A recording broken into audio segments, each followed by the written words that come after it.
Solve this system by elimination. Scale the x terms to 2x and negative 2x, so they cancel when we add. Multiply every term in the first equation by 2. Multiply the x term by the same factor. Now multiply the y term by that factor. Finally, multiply the right side too. Multiply every term in the second equation by negative 1. Multiply the x term by the same factor. Now multiply the y term by that factor. Finally, multiply the right side too. Add the aligned equations. The opposite x terms cancel. The x terms cancel. The y terms combine to 7y, and the right sides combine to negative 7. Divide both sides by 7. That leaves y equals negative 1.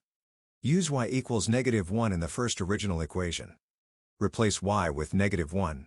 The remaining x term equals negative 4. X equals negative 4.